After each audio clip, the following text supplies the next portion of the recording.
Hi, it's Jane. I am sewing a couple of bags, but I thought what I would talk about is the amount of times that people think that our sewing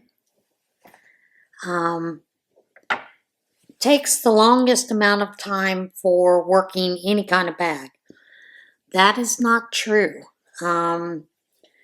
Usually sewing is the least amount of time you spend on any kind of project, any kind of item that you're selling or sewing.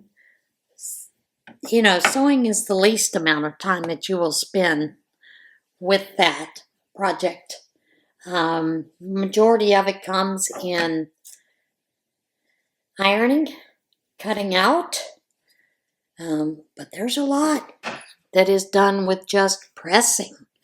So, yeah, just a little thing to kind of give you a little heads up about the thing that takes the most time when you are sewing projects that you sell outside of your home, and that is the actual prep work for it. Very little of it is what I call the actual product being sewn. And there are things like this, like you've got to clip corners to get around a round edge if you're doing that. This project has round corners, so I need to clip some of that fabric around so that I can be ready to get that sewing part done. So yeah, those are some of the things that too many people think that the actual sewing is the majority of the time spent getting a product ready for sewers. It's kind of like even with crocheters, knitters, we think that the majority of it all comes from the part of doing making the actual product. And that is true even for sewing. It's just a different process because we are using fabric instead of yarn or, those kind of things. But I thought I'd just do a little video of you showing me as I'm working while I sew. And yeah, so I will move on to that next.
When you clip the round part of the fabric you are using, what it does is it creates a little bit of, like, when you use bias tape, it gives you a little bit of stretch. It allows you to ease in that roundness into your bag. So that is why you want to use these when you are using rounded corners. It just makes it a little bit easier. And it's such a simple method to ease the fabric, because fabric, when you're working with cottons, don't really stretch. When you're working with knits, you have a little bit more leeway sometimes with your knits, that you're able to use those in a little bit of a better fashion, with less trimming, less manipulating fabric, because that's kind of what you're doing here, is manipulating fabric, to be honest. And then, of course, you're going to sew it. This is a bag that actually has gussets, so there's a little bit more work involved with it. And that's okay, too.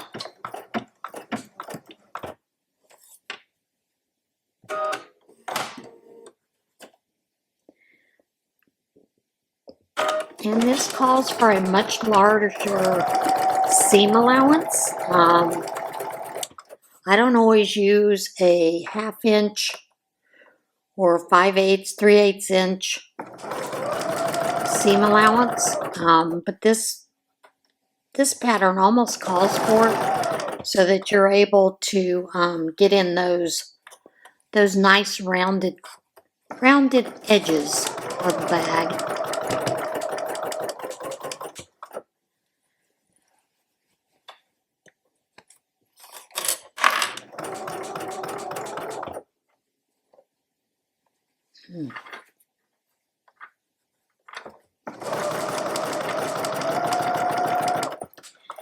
Now, when you are putting in something that has a gusset like this, I'm working on the lining right now, so I have to be aware that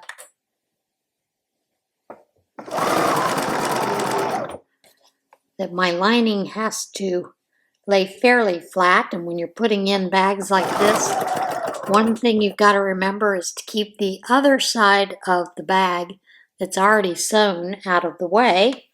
Otherwise, you're just going to create a bit of a mess in your sewing.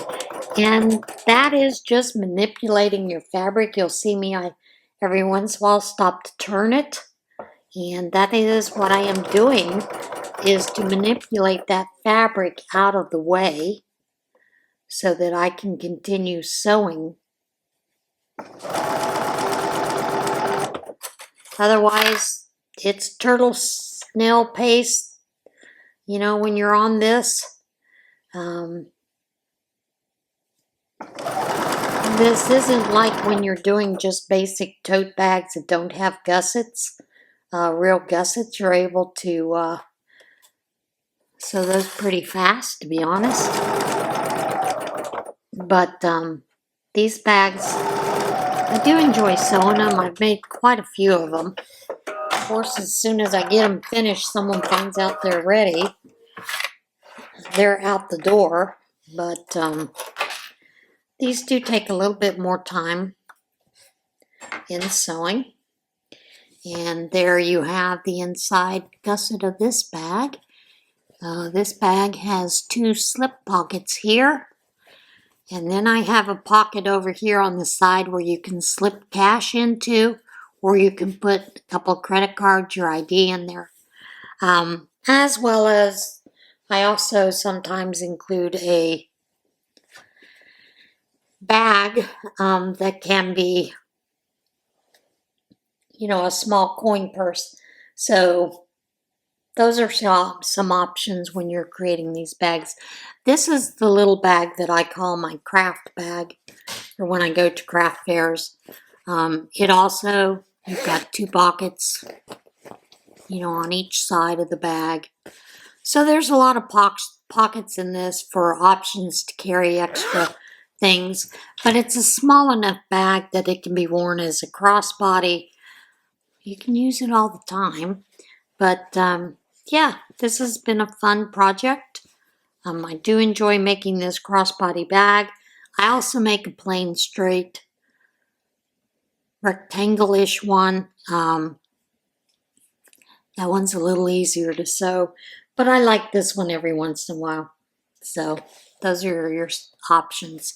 You will notice that on my gusset, I didn't get my fabric turned the right way for cutting. I didn't double check on that. Happens sometimes. There's boo-boos. So that is one of the things that if you're using a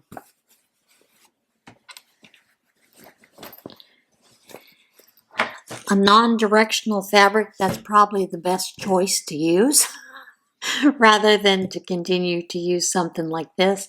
But, I thought I'd take you a little along on this process of sewing this. Still have to put the straps in and then join the bag, finish it, and then birth it. So take you along for that ride when I get to that point.